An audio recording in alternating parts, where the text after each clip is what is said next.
Bien, buenos días, ¿cómo amanecen?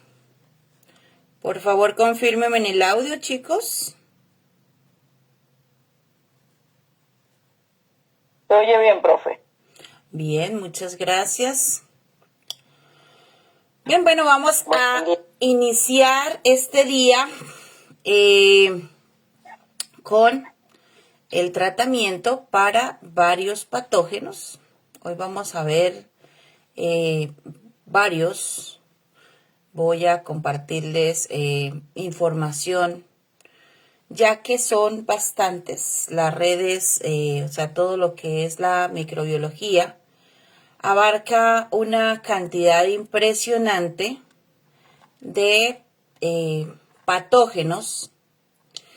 Y dentro de los patógenos, bueno, hemos visto cómo se trabaja varios, pero las preguntas que teníamos esta semana de algunos de ustedes, precisamente por el WhatsApp, era cómo diferenciar una bacteria patógena y una bacteria no patógena.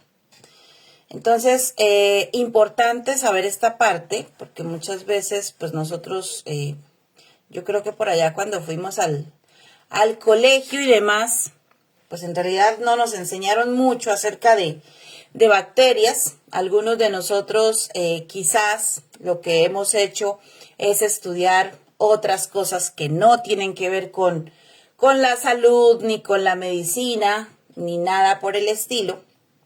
Entonces, pues lógicamente que es entendible que la mayoría pues no sepa diferenciar todavía esta parte. Y sobre todo porque pues enseñan en las diferentes escuelas y formaciones la técnica como tal, pero no pues como tal a profundidad esos detallitos que de pronto se quedan por ahí y que nos hace falta comprenderlos, ¿no? Entonces, en este PDF, y discúlpenme, esta semana estuve súper atareada y pasé por harto enviarles el PDF pasado, pero igual yo se los envío hoy. Por favor, señora Francisca, cierre el micrófono. Gracias. Entonces, esta semana, o hoy, después de clase, les envío los dos PDFs. Tanto este que estamos estudiando aquí, como el pasado que vimos acerca de lo que era el virus. Ok, entonces, aquí nos habla un poco acerca de cuál es la diferencia entre una bacteria patógena y no patógena. Se supone y se ha creído siempre, ¿no?, que una bacteria patógena es la que es capaz de generarnos algún tipo de enfermedad. Pero resulta que esto se había creído que siempre eran bacterias que estaban fuera del cuerpo humano. Pero ocurre que no. Dentro de también lo que nosotros tenemos de la bacteria patógena y una no patógena radica en su capacidad para causar enfermedades en el huésped, pero vamos a ver varios aspectos. Primero, la bacteria patógena son aquellas capaces de provocar enfermedades. Estas bacterias tienen factores de virulencia como toxinas o enzimas específicas que le permiten invadir tejidos, evadir el sistema inmunológico y causar daño. Ejemplo de bacterias patógenas incluye la Escherichia coli, en ciertas cepas, la Salmonella y la Mycobacterium tuberculosis. Segundo, las no patógenas no causan enfermedades en condiciones normales y en muchos casos cumplen funciones beneficiosas. Estas bacterias suelen formar parte de la microbiota normal del cuerpo humano, como las bacterias intestinales del género Lactobacillus, y que ayudan en la digestión y mantienen el equilibrio del ecosistema interno. En resumen, las bacterias patógenas tienen mecanismos para dañar el cuerpo, mientras que las no patógenas generalmente coexisten de forma beneficiosa o inofensiva. Sin embargo, algunas bacterias no patógenas pueden volverse patógenas si se reproducen o producen desequilibrios como un sistema inmunológico debilitado o una simbiosis en la microbiota. Aquí vamos a hacer un pequeño paréntesis para entender un poco más el contexto de las bacterias no patógenas. O sea, nosotros entendemos perfectamente, y sé que ustedes como terapeutas entienden perfectamente que es una bacteria patógena, ¿cierto? Bueno, que es una bacteria que generalmente está fuera de nuestro cuerpo y que por algún motivo se debilita nuestro cuerpo y pues la bacteria entra. Eso como que ya lo sabemos. Pero ahora, ¿cuál es el segundo caso? Que es las bacterias que no son patógenas, que hacen parte de nuestra microbiota, que nos ayudan en la digestión y en diferentes procesos de nuestro cuerpo, pero que se pueden volver también patógenas.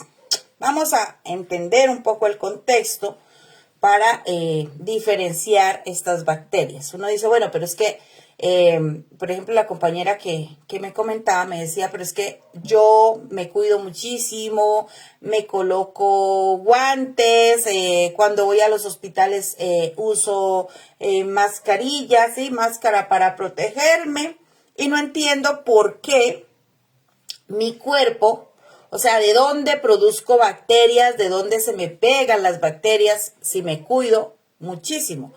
Y pues esto es una pregunta que se hace no solamente terapeutas, sino también los mismos pacientes. O sea, uno dice, como que de dónde se me pegan tantos bichos si lo que más hago en esta vida es cuidarme de todos estos bichos. Bueno, vamos a hablar un poquito de cómo funciona nuestro cuerpo.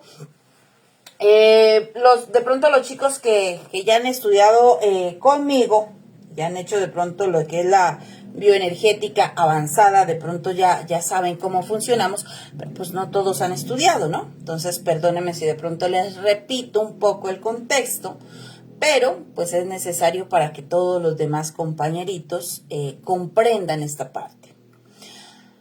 Nosotros somos 5 reinos reconocidos en la naturaleza.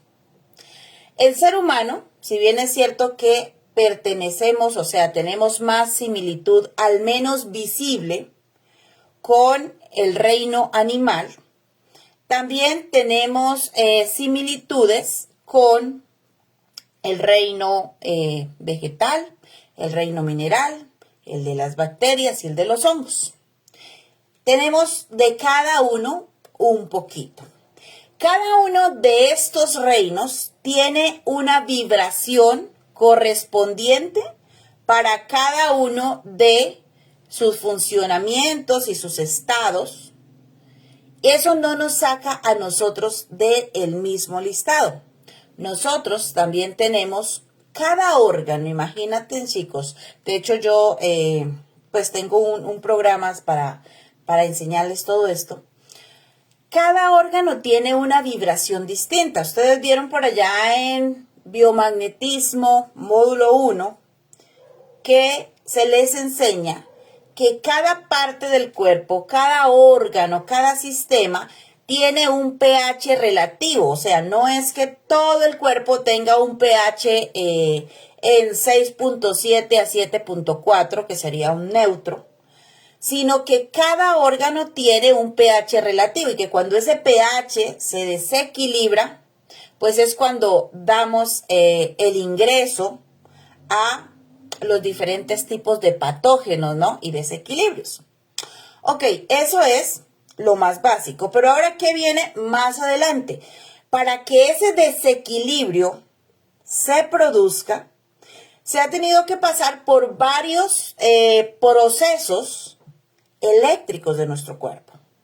Entonces aquí es donde viene lo que llaman muchos terapeutas, muchos maestros, lo cuántico, lo energético, y a veces nosotros pues como que decimos, ay, eso es una charlatanería más, ¿cierto? Eso como que viene siendo, no sé, chamanismo. Habemos personas que en esos sentidos quizás hemos sido escépticos, como que no creemos la cuestión.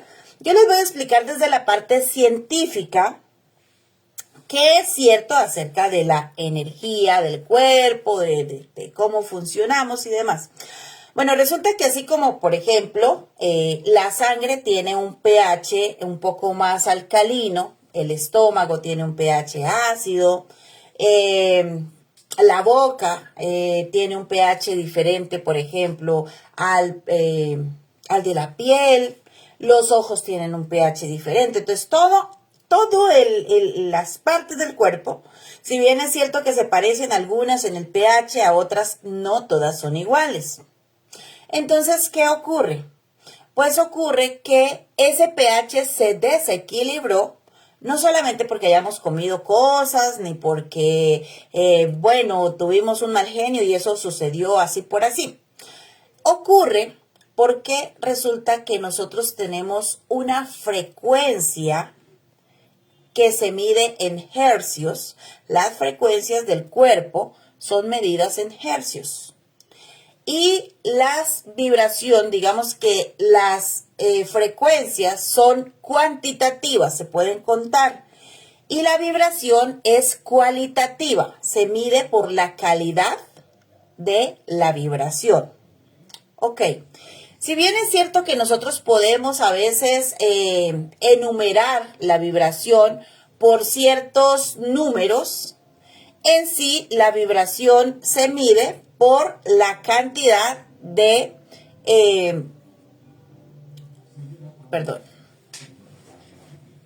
veces que se repite una acción. Entonces, la frecuencia son las veces que se repite una acción. Resulta que cada una de las vértebras de nuestra columna tiene una frecuencia. Y esa frecuencia emite una vibración. Ejemplo, la cervical 1 tendría o tiene una vibración estable, una vibración más o menos, que nos da entre 68 y 70 veces que repite su frecuencia. Si una emoción está más bajita que la frecuencia de esa vértebra, que vendría siendo, vamos a colocarle un número fijo, 72, y una vibración estable, y la emoción es de 30, esa emoción nos queda atrapada ahí, es decir, no pasa. ¿Qué ocurre? Pues que resulta que la frecuencia que emite la emoción no alcanza para que pase el umbral de la frecuencia de la vértebra. Entonces se va quedando amontonada esa emoción ahí. No pasa nada si se quedó una vez. No pasa nada si se quedó 2 veces. No pasa nada si se quedó 3 veces. Pero ¿qué ocurre si todos los días, durante bastante tiempo, digamos 1 mes, 2 meses, nosotros estamos constantemente generando esa emoción? Cada emoción genera una carga eléctrica. Y esa es la carga eléctrica que genera frecuencia y nos dice, ¿pasa o no pasa en esa vértebra? Entonces, cuando nosotros hablamos en biomagnetismo médico de las emociones atrapadas, hablamos de esos taponamientos que se han hecho en las vértebras de la columna. ¿Por qué es tan interesante las vértebras de la columna? Chicos, porque a través de las vértebras de la columna pasan lo que viene siendo la información de nuestro cerebro hacia nuestros órganos y de nuestros órganos a nuestro cerebro. Les hablaba precisamente ayer en una clase a los chicos, les decía, cuando nosotros tenemos emociones que están taponando a nuestras vértebras en la columna, pues la información de que los órganos necesitan ser regenerados no pasan del órgano a la columna y de la columna al cerebro. El cerebro está de fiesta, está relajado, no pasa nada. Por eso a veces somos inconscientes de lo que comemos, de si dormimos, si no dormimos, si estamos tomando suficiente agua, si no, o sea, somos completamente inconscientes porque creemos que nuestros órganos están funcionando bien y resulta que nuestros órganos se están desequilibrando de una manera impresionante. Entonces, ¿cómo es que se desequilibra el pH? Pues sencillo. Ocurre que al estar taponada de emociones de baja frecuencia y de baja vibración en las vértebras de la columna, deja de pasar la información de un órgano hacia el cerebro y del cerebro hacia los órganos y los tejidos, y entre más pasa el tiempo, más desequilibrios tenemos en los órganos y ese órgano se va desequilibrando al punto que su pH deja de estar en su estado normal para volverse o muy ácido o muy alcalino. Entonces, si un patógeno que nosotros tenemos dentro de nuestra microbiota normalmente está en una acidez o alcalinidad relativa, llámese virus, bacteria, parásito u hongo, ese patógeno va a empezar a sobre reproducirse. Entonces, ¿por qué? Porque el pH lo mantiene controladito. Al desequilibrarse el pH, para él mismo equilibrar también su bioma, su ecosistema interno dentro de nosotros, lo que hace es reproducirse más. Entonces, cuando hay más reproducción, nuestro cuerpo tolera cierta cantidad de toxinas que producen, por ejemplo, nuestras bacterias.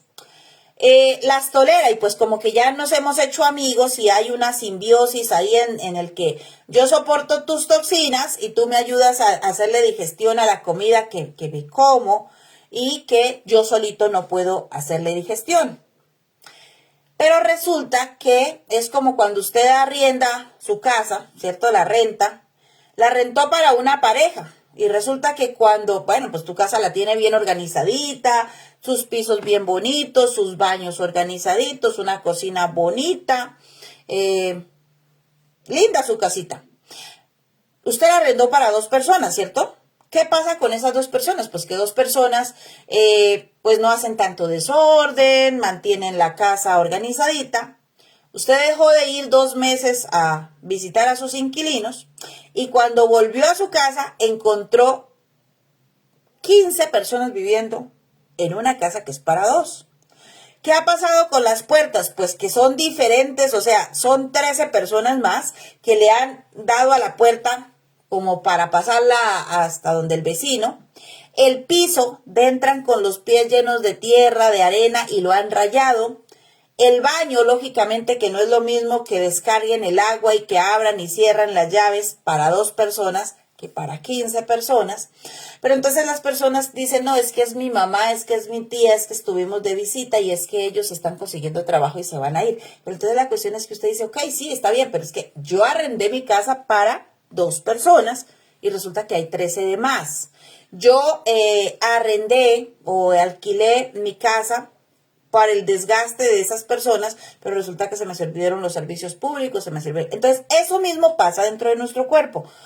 Nosotros tenemos la capacidad de albergar cierta cantidad de patógenos que no nos hace daño, pero se vuelven patógenas cuando efectivamente esos bichitos empiezan a reproducirse en demás. Entonces, por eso nosotros hacemos tanto hincapié en que cuando rastremos ya sea la red completa de microbiología correspondiente a cada patógeno, también se haga el rastreo completo o el escaneo completo de lo que viene siendo también las emociones. Estemos muy atentos a las emociones repetitivas, chicos, porque resulta que las emociones repetitivas nos están indicando que esa es una de las razones por las cuales nuestro paciente no mejora. Ejemplo, yo rastreé al señor Pepito Pérez el día de hoy y me le salió angustia, me le salió ira y me le salió dado por sentado o desconsuelo. Bien, digamos que nos le salieron varias, pero nos le salieron esas que voy a tener en cuenta. Mañana, que lo vuelva a rastrear, solamente me le salió ira, pero no le salió nada más. Le corrijo eso, esa emoción. Pasado mañana que lo vuelva a rastrear, me le vuelve a salir desconsuelo, vuelvo y se lo corrijo. Al otro día me le sale de nuevo desconsuelo y por allá el siguiente día, 5 días después, me le sale dado por sentado y ira de nuevo. Entonces, lo que uno como terapeuta debe entender es que no solamente es la parte física del paciente. El paciente no tiene cáncer, no tiene ningún tipo de fenómeno tumoral, no tiene una proliferación de patógenos en su cuerpo, ni una cantidad de pares disfuncionales en su cuerpo a causa de que le ha pasado divinamente en su vida, sino esos desequilibrios se ocasionaron porque hay atoramiento eléctrico o energético, como lo quieran llevar, solo que el energético suena, hay personas que se imaginan que es algo como que no existe más o menos, y ese atascamiento se convierte como cuando usted tiene un quiste que no le deja funcionar sus órganos. Entonces, al encontrar cuáles son las emociones que nosotros, de hecho por eso en el módulo 2 y el módulo 4 vemos a profundidad tanto lo que es la parte eléctrica y el otro la parte emocional, la parte psicoemocional. Entonces, cuando nosotros hacemos como ese enganchamiento de entender qué emoción es la que le está generando los desequilibrios al paciente, no solamente le vamos a colocar los pares para la emoción, ni le vamos a colocar el imán por la columna vertebral, ni le vamos a colocar nada de eso, sino que vamos a tener la capacidad, ustedes como terapeutas deben tener la capacidad de sentarse con su pacientito y decirle, mire, señor Pepito Pérez, he notado en los rastreos, nosotros no podemos diagnosticar enfermedades como terapeutas, ¿cierto? Pero lo que sí podemos es hablar con el paciente de las emociones que nos están saliendo, ¿sí? Entonces yo como terapeuta, ¿qué pasa? Que a nosotros, o sea, a ustedes, sobre todo las personas que de pronto no son médicos, sino que solamente son terapeutas, de alguna manera les han cortado las alas y la autoridad y la autonomía para ingresar en la vida del paciente. Entonces, aquí hay algo que hay que recalcar, es lo que nosotros no podemos es decir, ay no, tú tienes cáncer, tú tienes tuberculosis, tú tienes esto, tú tienes lo otro, ¿cierto? O tú tienes unas posesión de demonios impresionantes que a veces le dicen a los pacientes. Y obviamente eso causa sugestión y en lugar de mejorar van a empeorar los pacientes. Pero lo que sí nosotros debemos de capacitarnos, primero capacitarnos y después trabajar en nuestra propia seguridad, porque cuando un paciente llega a nosotros debemos de tener la potestad de poder trabajar en todos los aspectos de su vida. Eso incluye, ¿qué incluye entrar uno en la vida del paciente? Porque es que, por ejemplo, cuando a mí me llega un paciente con alguna enfermedad, yo como médico, como trabajé, como estudié, como me capacité, cuando el paciente entra de esa puerta para acá, me está diciendo, yo vengo a que me arregle porque estoy fallando, ¿sí? Entonces, ¿qué hace un mecánico cuando usted le lleva el carro? El mecánico no le dice, señora, ¿a usted le parece que el carro tiene tal cosa? ¿A usted le parece que su carro tal cosa? No. Él te pasa el carro y le dice, mire, mi señora o mi señor, su carro tiene esto y esto y esto y esto, y hay que hacerle esto y esto y esto para que el carro mejore, de lo contrario, el carro no se va a mejorar. Ay, no, que no tengo mucha plata. Bueno, entonces el arreglo que se le puede hacer es este, pero le va a quedar fallando esto. ¿Sí? Eso se llama tener autonomía en su trabajo. Y es lo que tanto médicos como terapeutas, como estilistas, porque ese es otro cuento también, ¿no? Que cuando trabajamos en belleza, ¿y por qué hablo de belleza? Porque aquí hay terapeutas que también trabajan la parte estética, ¿no? Que para imanes para quitar las arrugas, que imanes para recoger no sé qué, para quitar las canas, y eso está muy bien, no estoy diciendo nada en contra, sino que cuando una persona confía en nosotros, los que estudiamos fuimos nosotros, ¿cierto? Los que nos capacitamos fuimos nosotros, entonces por eso ustedes van a encontrar muchos médicos que dicen, es que son autoritarios, pero es que ese es nuestro deber. Cuando una persona llega, vamos a ponerla desde el salón de belleza. Llega al salón de belleza y le dice a la señora, al señor, oye, mira, siento que me veo muy vieja con este cabello. ¿Qué me aconseja?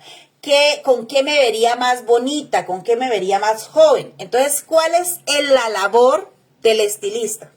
La labor del estilista es decirle, bueno, tengo, por ejemplo, este diseño te quedaría bien, este te haría ver un poco más joven, este te haría ver más seria, este te haría ver más elegante. La idea es acomodarle de tal manera que ella se sienta a gusto, pero que esté acorde con lo que ella quiere. No es que yo, por ejemplo, vengo a pintarme el pelo de negro, pero tengo 50 años y tengo las facciones de la cara bien marcadas y yo se la pinto simplemente porque por ganar dinero. En las terapias pasa exactamente lo mismo. Cuando llega una persona a nuestro consultorio, digamos que llega como médico, entonces uno como médico, ¿qué es lo que tiene que hacer? Revisar primero que todo el historial clínico del paciente. Como terapeutas es exactamente lo mismo. Reviso el historial clínico de mi paciente, verifico qué es lo que mi paciente quiere, ¿sí? Porque muchas veces llega y no, es que usted necesita esto y esto, pero el paciente resulta que dice, bueno, no, es que a mí no me dolía eso, o sea, yo no quiero eso.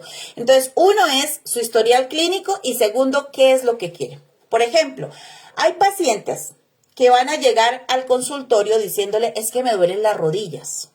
Y yo lo que necesito es que se me quite el dolor de rodillas. ¿Qué tiene que hacer uno como terapeuta? Trabajar con ellos. Decirle, ok, vamos a hacerle el rastreo general a ver qué desequilibrios tiene.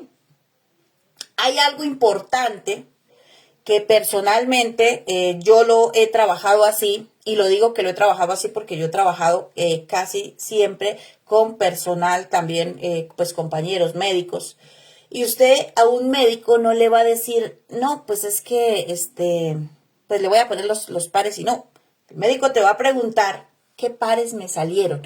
¿Qué quiere decir? ¿Por qué tengo eso? ¿Para qué se coloca? Entonces, por ejemplo, te salieron estos y estos pares. Al paciente se le dice, son desequilibrios que tiene, pero lo que sí se le puede decir, volviendo al tema, es las emociones. Me sale emoción de tristeza, emoción de angustia, todas las emociones que salgan. Las emociones se le deben decir al paciente porque el paciente se abre con nosotros. Cuando le salen esas emociones, uno le puede preguntar al paciente, ¿quiere por favor, señora María, señor Pepito, señor Juanito, contarme qué está pasando? O sea, ¿qué le está pasando? Si se siente cómodo, yo estoy aquí. Por eso es bueno que el paciente, si va acompañado, se quede el acompañante afuera. Porque el paciente se va a sentir con más libertad de contarnos qué es lo que está ocurriendo en su casa. No es cuestión de solo colocarle imanes.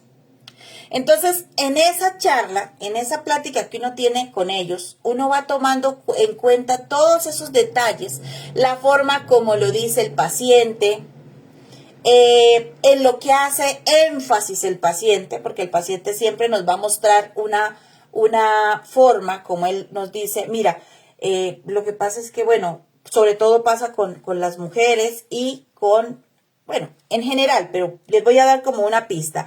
Las mujeres siempre nos van a contar que el hogar está perfectamente, pero nosotros sabemos que en el fondo hay algo que está pasando. Por las emociones que nos salen, hay algo que está pasando. Hay que tener en cuenta que a veces las emociones son nuestras o son de nuestro entorno, porque nosotros somatizamos la preocupación del esposo, somatizamos la preocupación de los hermanos, del papá, de los hijos, de la mamá, del perro, del vecino. Entre más sensibles seamos, sobre todo las personas que tienen una personalidad melancólica, son personas que somatizan muchísimo las emociones de su entorno. Entonces, a veces en el primer rastreo nos salen emociones que ellos han somatizado, pero en el segundo rastreo, tercer rastreo, cuarto rastreo, ustedes se van a dar cuenta que las emociones provienen de esas mismas personas. Entonces, ¿eso qué nos indica? Nos indica que tenemos que centrarnos en aprender un poquito de medicina germánica, un poquito de lo que es la biodescodificación que encontramos por ahí, que hasta videos gratis hay por todo lado. Un poquito de cada cosa, no para enfrascar a nuestro paciente en un diccionario de biodescodificación, sino más bien para ayudar a que la persona haga conciencia de esa emoción que le está haciendo daño. Entonces, ¿por qué es tan importante esta parte?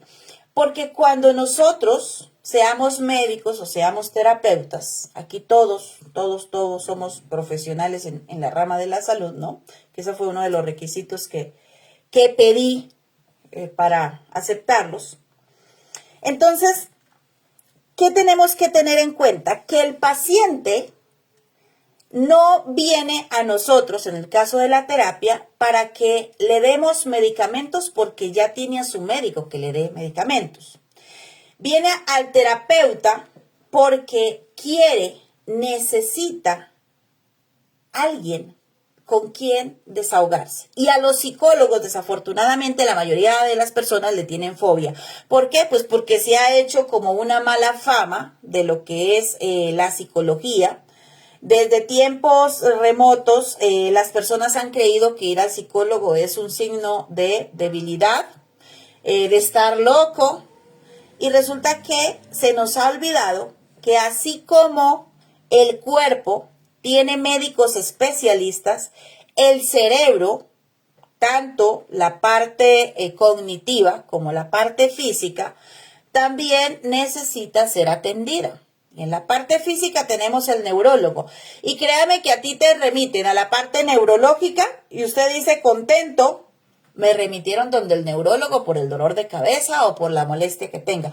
¿Alguien le dice que está loco? No, está enfermo. Pero resulta que te envían por la parte mental no física, por la parte ya sea psicológica o psiquiátrica, y entonces ya se nos hace difícil entender el por qué se nos manda esa parte. O sea, si yo estoy bien, yo no estoy loco. No, la idea es para que no esté loco. 2, las enfermedades provienen de un origen psicológico y psíquico, psiquiátrico. Todas esas cosas, esos pensamientos que nosotros empezamos a darle vueltas constantemente, a recordar cómo sufrimos con el papá, con la mamá, cómo sufrimos con nuestro ex o con nuestra ex, cómo son de desagradecidos los hijos. Entonces, hay algo que se dice que recordar es vivir. Y cuando nosotros activamos esos recuerdos, automáticamente nuestro cerebro no sabe distinguir de lo que es real y de lo que estamos recordando. Entonces él simplemente activa de nuevo la defensa de volver a activar eso. Y cuando nosotros activamos eso, inmediatamente eso se convierte en una energía o emoción que va a quedar atascada en las vértebras de la columna. Y cuando hay tantos estancamientos, el lunes pensábamos, el martes pensábamos, el miércoles pensamos, en la misma cuestión, por eso se les dice que las personas que guardan resentimiento es como el que se toma un veneno esperando que el otro se muera. ¿Sí?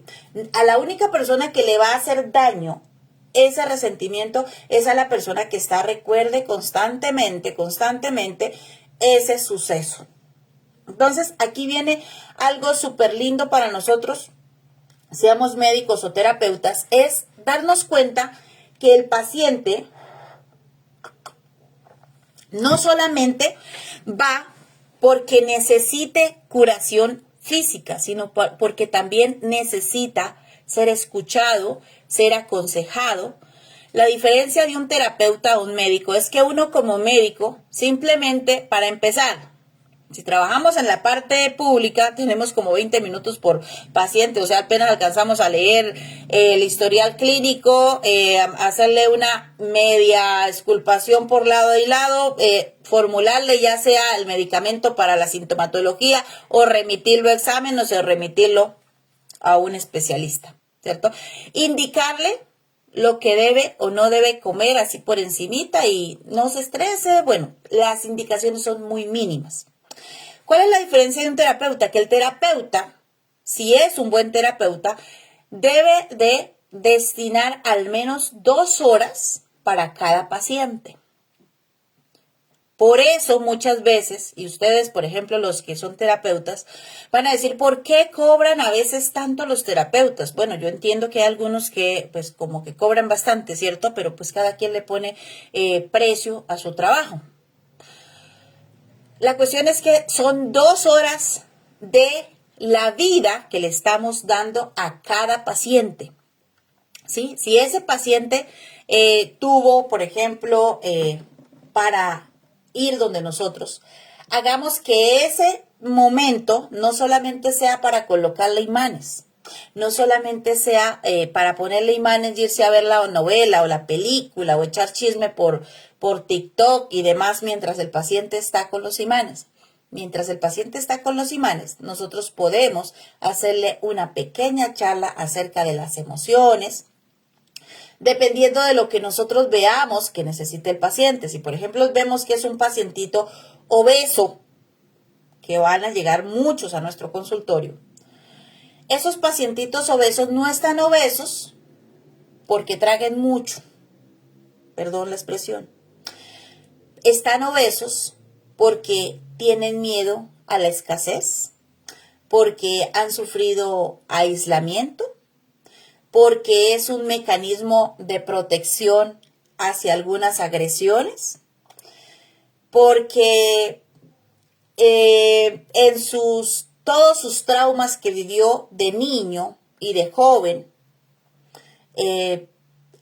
ha somatizado todas esas emociones en forma de estar gordito o gordita. Es porque ese paciente, de alguna manera, ha hecho como un propio espacio para sí mismo, para estar así. Es porque ha vivido tantas cosas que tiene ansiedad y llena la ansiedad con comida. Entonces, todos esos procesos que nosotros vivimos o que vive un paciente, lo vive o está ahí. Por favor, Francisca, ciérreme micrófonos.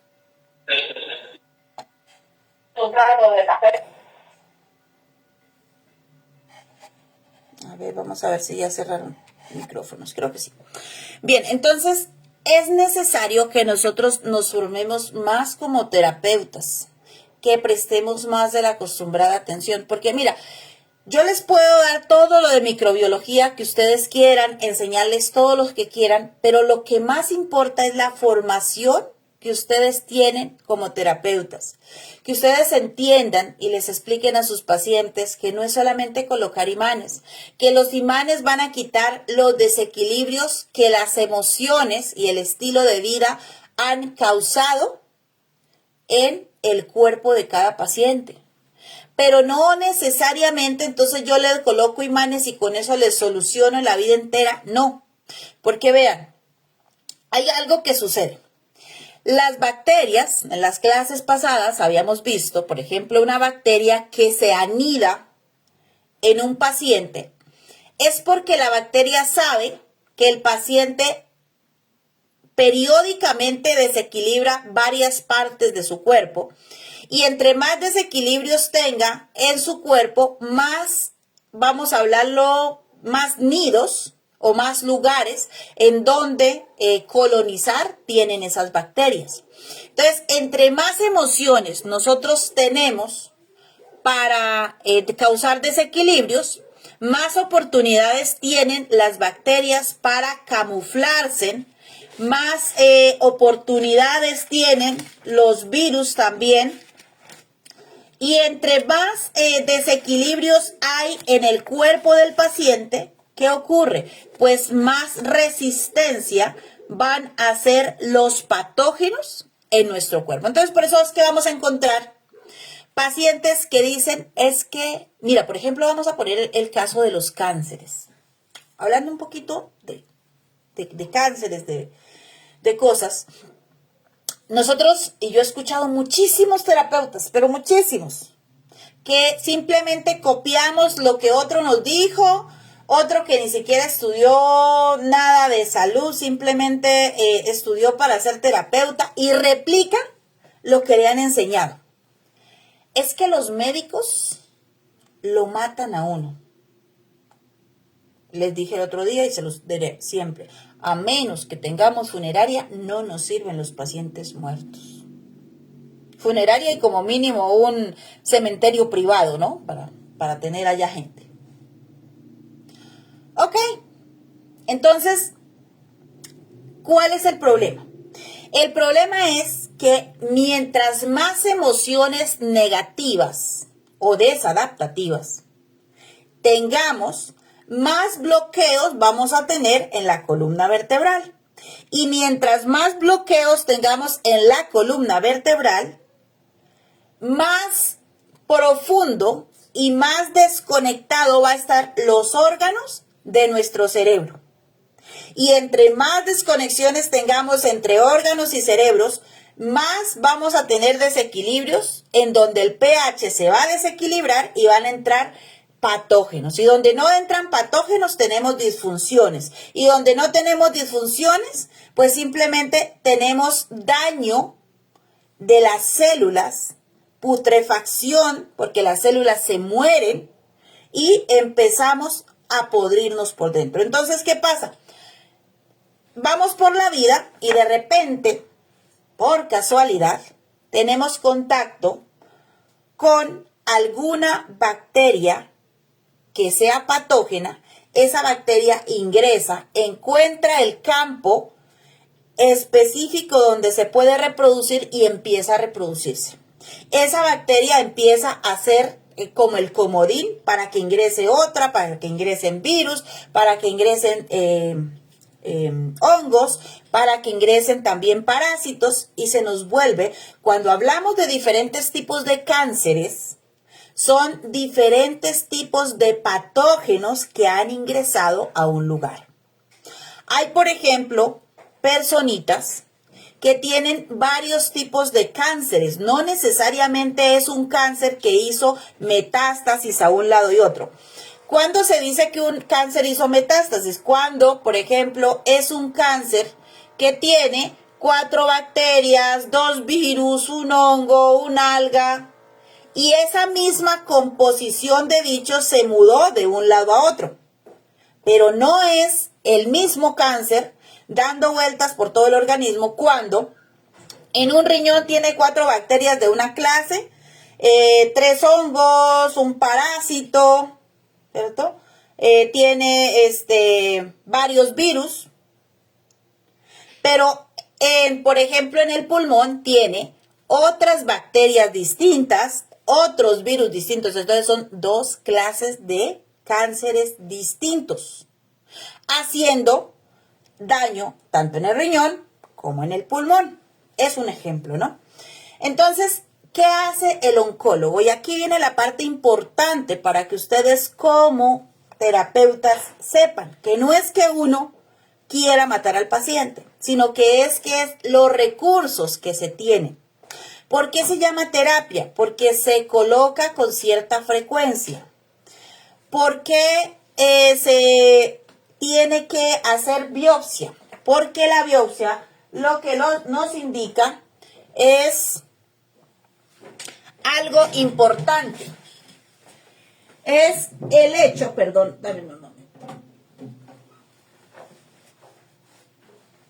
Perdón, dame un momento.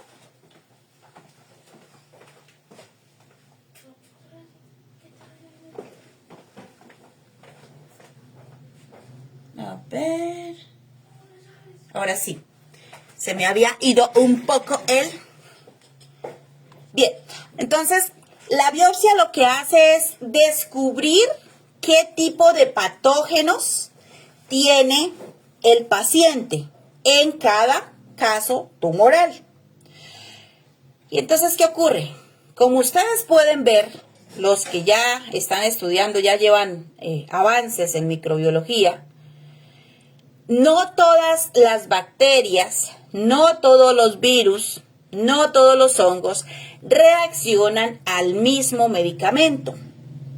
Entonces, ¿qué se hace? Imagínense, si hay 5 bacterias de diferente clase, de diferente familia, se tiene que diseñar una quimioterapia, porque químico es química, ¿sí? Es con medicamentos, específica para cada tipo de bacteria que tiene en ese fenómeno tumoral. Y si aparte de eso tiene hongos y tiene distintas clases de hongos, se tiene que diseñar el medicamento o el químico que va a matar a esos hongos, a cada clase de hongo que hay. Y si hay virus de diferentes familias y clases de virus, también se debe de diseñar la clase de virus, de hongo, de parásito que hay en cada fenómeno tumoral. Imagínense, si el paciente tiene 5 clases de cáncer, pues eso es prácticamente imposible que el paciente resista a toda la combinación de químicos para tratar de matar a toda la combinación de patógenos que se asociaron para comérselo vivo.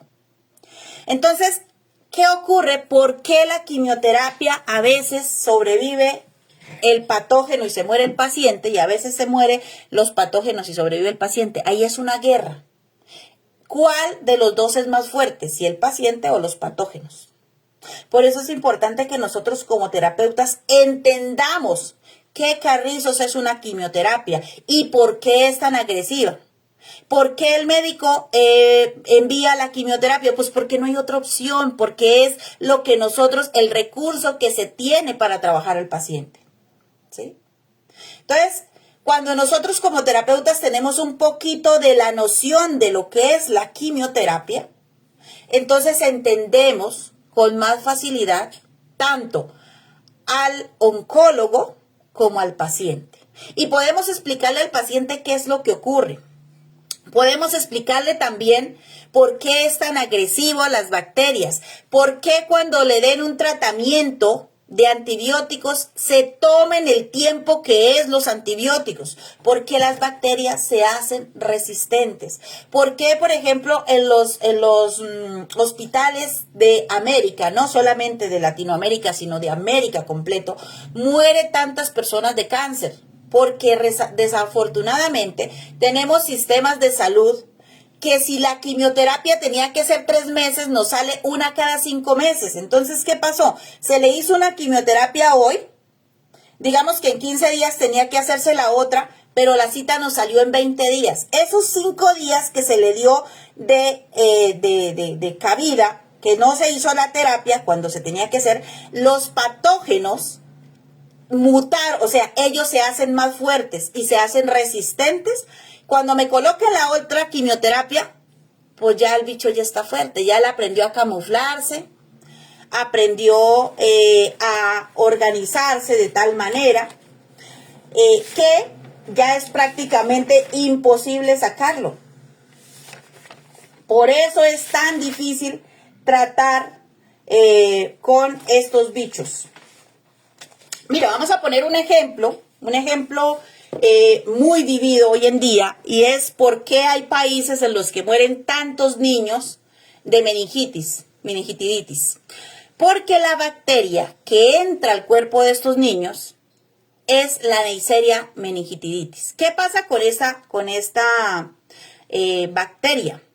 Bueno, tiene la facilidad de hacer simbiosis con la Neisseria lactamínica y puede colonizar todo lo que es la área nasofaringea y se considera un competidor con la misma Neisseria meningitidis y coloniza la mucosa. Entonces hay una guerra entre las dos, pero ninguna se muere.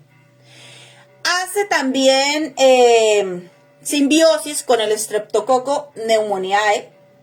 Hace también simbiosis con la Haemophilus influenza, con el Streptococcus aureus, y cada uno presenta una enfermedad o una sintomatología distinta. Por ejemplo, con el Streptococcus pneumoniae aumenta el riesgo de enfermedades virales junto a la infección que ya hay. La influenza puede coexistir en el tracto respiratorio durante muchos años. Parecer que la infección pasó, pero vuelve. Con cualquier gripita vuelve. Por eso vamos a tener niños con neumonías constantes, porque nunca se le fue en realidad el bicho, simplemente quedó ahí y cuando viene una gripa vuelve a aparecer. Puede asociarse con hongos como es el Toxoplasma gondii, que debilita el sistema general y lo hace susceptible a nuevos hongos y otras bacterias, complicando el tratamiento médico como tal. Esto es tan solo un ejemplo para que ustedes se den cuenta cómo funcionan en realidad los bichos. Puede combinarse también con la Candida albicans y con la Candida sp. Aunque no se considera una simbiosis, la presencia de este hongo predispone al cuerpo a contraer nuevos hongos y nuevas bacterias y dificultar el tratamiento médico, ya que se pueden combinar con bacterias que no son de la misma familia y necesitarían la combinación de 2 o más antibióticos.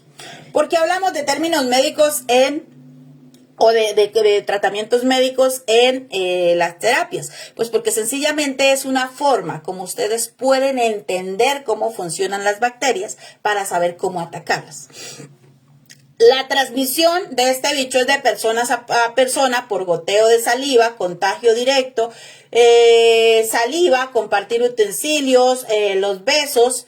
La colonización es asintomática, son portadores asintomáticos. Los factores de riesgo es la proximidad, un sistema inmunológico débil o estresado, la edad en la que más se contagia, esto es en los ancianos, en los niños, en los enfermeros, en el personal de salud y en adolescentes. Y cuando hay brotes. La prevención que generalmente se da es, pues lógicamente, el cero acercamientos para evitar contagios. Y si estamos contagiados, pues usar todos los medios disponibles para no proliferar ese bicho, ¿no?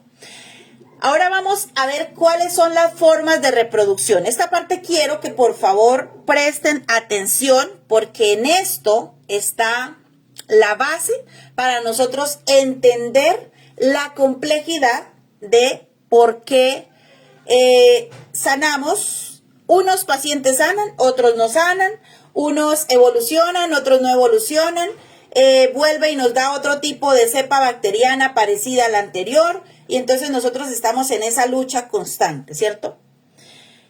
Quiere decir esto que microbiología sea la solución a todos los problemas o que biomagnetismo sea la solución a todos los problemas. No, chicos.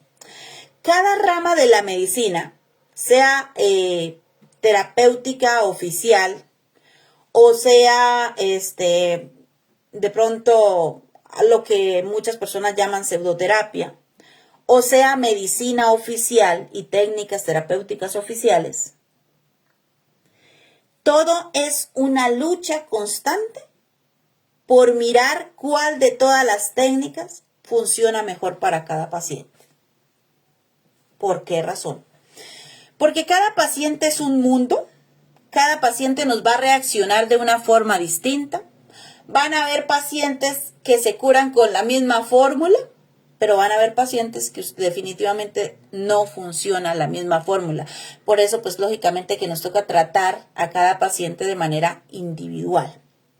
Entonces, vamos a ver la forma como se reproduce y las técnicas de supervivencia que aplica este patógeno. ¿Para qué nos sirve esto? Pues para entender un poco más el mundo de las bacterias y de los patógenos y de los hongos y demás. Cada patógeno tiene una forma distinta de reproducirse y una forma distinta de tratarse. Entonces, la forma como se reproduce es de fusión binaria. Saca una réplica igual a la misma y así se va replicando. Tiene un horario en el que se reproduce, una cantidad de minutos, segundos en las que se reproducen. Hay bacterias, por ejemplo, que se reproducen muy rápido, pero van a haber otras bacterias que se demoran muchísimo más en reproducirse. Entonces, hablando precisamente de la meningitidis causada por la Neisseria, vamos a ver entonces cuáles son las técnicas que tiene de supervivencia para que entendamos un poco por qué se vuelven resistentes a los antibióticos y por qué se vuelven resistentes a los imanes también cuando no se aplican de manera responsable. Entonces, primera forma como ellos son sus técnicas de supervivencia. Cápsula polisacárida. Es una cápsula que protege la fagocitosis por parte de la célula, la protege del sistema inmunológico. Entonces ya tenemos ahí que ya se protege del sistema inmunológico. Ahora vamos a ver qué otra estrategia tiene. O sea que ya el sistema inmunológico básicamente lo vacila y no se deja encontrar. Siguiente forma como se camufla. Variación antigenética y adaptación. La bacteria puede cambiar su estructura de superficie como los antígenos para evadir la respuesta inmune del huésped. Esto le permite no ser reconocida por los anticuerpos de nuestro propio sistema. Entonces, ella, conforme van pasando, haga cuenta que va pasando una cantidad de soldados, ella se camufla parecida a uno de ellos para no ser reconocida y eliminada. Existe otra forma como también tiene técnica de supervivencia, la adhesión y colonización. Entonces, en la adición y colonización hace Fimbrias y Philip con ellas se adhiere a las células epiteliales en el área de la nasofaringe, lo que facilita la colonización y la posterior invasión. Entonces ella como que dice, ok, nos vamos a quedar aquí pegaditas, vamos a crear esta capita que nos cubra, vamos a reproducirnos lo suficiente y cuando seamos muchas, entonces nos vamos a salir para colonizar todo. Nos moriremos algunas, pero quedamos la mayoría. ¿Sí? Es como cuando, entonces, únanse que entre todos vencemos, más o menos. Esa estrategia utilizan. Es que es un reino, por eso yo les decía, no son bichitos, es un reino inteligente, con memoria, con técnicas de supervivencia. No son bichitos que, sí, pues ya, son bichos. No, es un reino. Así como existe el reino animal, existe el reino de las bacterias. Ellas tienen sus propios códigos, su forma de supervivencia, su forma de reproducción, de alimentación, todo. Yo creo que hasta presidente deben de tener. Entonces, la producción de endotoxinas. Esa es otra forma. Estas endotoxinas se llaman liposacáridos o LPS. La categoría libera los LCP que pueden ser introducidos o introducir una fuente de respuesta inflamatoria en el huésped, favoreciendo su establecimiento y diseminación en el organismo. Entonces, por ejemplo, en el caso del COVID-19, cuando una persona tenía, por ejemplo, alguna cepa bacteriana de la Neisseria, ya fuera de la meningitiditis o de la gonorrea, siempre fue más difícil que se salvara porque causaba inflamación y la inflamación evitaba el ingreso de oxígeno pues a los pulmones, por lo tanto la sangre no podía ser oxigenada y el paciente moría. Entonces esa fue una de las causas que causa muchísima inflamación. Otra forma como sobrevive es la resistencia a los antibióticos. Escuchen bien, aprenden a identificar las moléculas de los antibióticos y se camuflan haciéndose parecidas y camuflándose dentro de las mismas células para no ser reconocidas y eliminadas. Otra forma como también se camuflan es la captación de nutrientes. Ellas hacen secuestro de hierro y causan infección anémica, ya que necesitan hierro para crecer. Entonces estos bichos no solamente causan en el paciente daño en los pulmones, en las vías aéreas, sino que también causan anemia, porque causan secuestro de hierro. Y por eso los pacientes con neumonías, vamos a ver los que están siempre con problemas ferropénicos, por pues anemias, ¿no? Por que este bicho está haciendo secuestro. Causan infecciones simultáneas.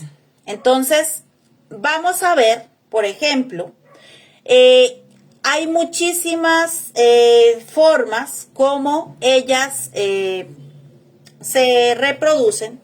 Voy a darles los pares que debemos revisar, o sea, como que ese escala en red para encontrar este patógeno. Pares: cerebelo, cervical 2, mandíbula, hígado, riñón, rodilla, estómago, pulmón y vaso. Esos son los principales. Ahora, el perfil genético de estas bacterias también están codificados. Por ejemplo, tenemos grupos que generan adhesión e invasión, que sobre todo es la mutación del código genético G64A, que aumenta la adhesión, y lo que es la endotoxina tóxica, que es I mayúscula PXL1, que causa condolección e irritación en las mucosas. Los que causan resistencia son los códigos genéticos PNA con mutación en la F504L, que es el código genético para este patógeno. Debemos de rastrear los siguientes pares para verificar si hay simbiosis. Una de las formas que vamos a encontrar es testar los pares simbióticos. Por ejemplo, con Toxoplasma gondii, que es uno de los más peligrosos, se rastrea cerebral por 2 o cerebral, cervical 1, pulmón, vaso, hígado, corazón, estómago, interilíaco, intestino delgado, rodilla y el par de que nos indica que hay toxoplasma es cerebral o cerebro páncreas. Ok, cuando hay combinación con Cándida SP, nos va a salir pulmón páncreas y páncreas. Cuando hay combinación con herpes simple, nos va a salir mandíbula por 2 y riñón por 2. Cuando hay también con algún tipo de herpes, por ejemplo, herpes 7, herpes 5, herpes 6, cualquiera de los otros herpes, nos sale uréter, colon ascendente y laringe. Cuando nos sale tráquea por 2 y dorsal 9, dorsal 9, está combinado con influenza. Y cuando está combinado con Streptococcus pneumoniae, nos va a salir lagrimal y dorsal 10. Esa es la red para ese patógeno. ¿De acuerdo? Ahora vamos a ver este se lo deben de copiar de la clase, volver a escuchar la clase, copiar todos sus pares y demás. Ok. Aquí tenemos otras, esta ya la vimos. Vamos a ver esta red para la red de Salmonella entérica. Estos son los pares, aquí se los paso también para cuando nos salga la salmonela. La forma, perdón, se me olvidaba la forma de eliminar la Neisseria. Vamos a aprender cómo se elimina la Neisseria. Ok. La forma como se ha eliminado este patógeno y la secuencia, recordemos que debemos seguir la secuencia para tratarla conforme se reproduce y conforme se camufla, ¿no? Nos indica que debemos hacer un rastreo general, en el cual también debemos revisar el rastreo emocional y rastreo del sistema eléctrico. El sistema de rastreo eléctrico es donde eliminamos todas las disonancias y atascamientos eléctricos que hay en la columna vertebral. En ese primer rastreo se debe verificar qué patógenos salen y tomar nota. Por ejemplo, si nos dicen que hay un niño con neumonía o con sintomatología de la neumonía, vamos a trabajarlo desde ver si tiene alguno de los patógenos que estamos buscando para neumonía. A veces aparece la sintomatología, pero no aparece el patógeno. Entonces, si no aparece el patógeno, pues es porque efectivamente no lo tiene, ¿no? A veces son otros patógenos que causan ese desequilibrio. Pero a veces en el primer rastreo no nos sale la Neisseria pneumoniae. Pero en el segundo rastreo sí nos sale. ¿Eso qué quiere decir? Que probablemente había un reservorio en el cual estaba el patógeno y cuando lo impactamos salió y se ubicó en el puesto en el que se tiene que estar este patógeno. Por lo tanto, entonces lo que hacemos es empezar a partir del segundo rastreo, cuando nos salió el patógeno, empezar la secuencia para eliminarlo. En el segundo rastreo, después de haber salido el patógeno que estamos buscando, que sospechamos que tiene el niño o el anciano o la persona que estemos tratando, se empieza a trabajar el seguimiento de reservorios. Toma nota de las emociones repetidas y de los cambios, tanto en síntomas como en mejoría que va teniendo el paciente. Tercer rastreo se hace, el primer rastreo se hace si salieron reservorios a las 24 horas. Si no salieron reservorios, se le pregunta al cuerpo cuándo necesita el siguiente rastreo. Supongamos que siempre nos salen reservorios porque casi siempre nos salen. Entonces a las 24 horas se hace el segundo rastreo. Después de que damos positivo para ese patógeno, vamos a hacer rastreo cada 36 horas. En caso de que nos salgan patógenos, cada 24. Pero si no nos salen patógenos para rastrear la Neisseria, cada 36 horas. Entonces, debemos hacer ese rastreo y hacer el rastreo de toda la red. Entonces, en el tercer rastreo, se hace el rastreo de todos los pares referentes a ese patógeno, más el rastreo de la simbiosis para verificar con cuál patógeno ha hecho simbiosis. Se debe trabajar el rastreo del patógeno cada 36 y el rastreo de la simbiosis cada 72 horas. Se debe hacer el mismo protocolo durante... contesto aquí.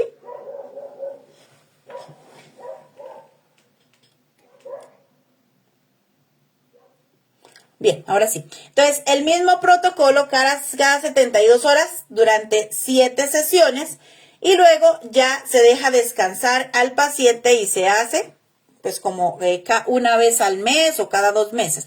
Normalmente cuando nosotros tenemos la buena costumbre de hacernos rastreo con biomagnetismo médico, pues nos hacemos una vez al mes, por lo menos, para mantener equilibrado el cuerpo, ¿no? Que esto ya se debería de hacer una costumbre, por lo menos en nuestra familia, si somos terapeutas, una vez al mes hacerle un rastreo general a cada miembro de la familia para evitar que tengamos que hacer rastreo cuando ya el paciente está con una pata en el cementerio, ¿cierto? Entonces, una vez al mes para regular. Entonces, si hubo un paciente que tuvo este tipo de bacterias, entonces revisar.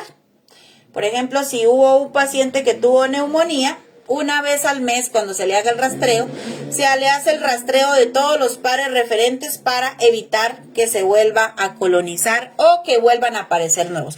Pero el rastreo más importante que se debe hacer en todas las familias es el de las emociones. ¿Ok? Vamos con la red para la salmonela entérica.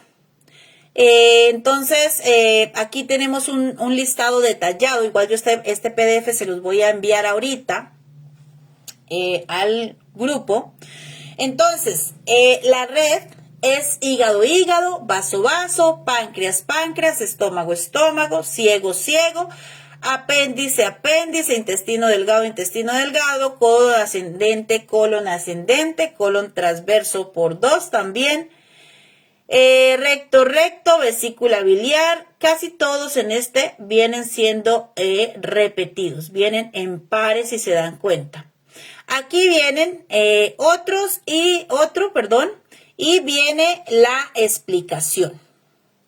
Ok, entonces aquí vienen las imágenes de cómo se colocan los pares. El color que se ve es el color que va pegado a la piel del paciente, para que tengan en cuenta eso.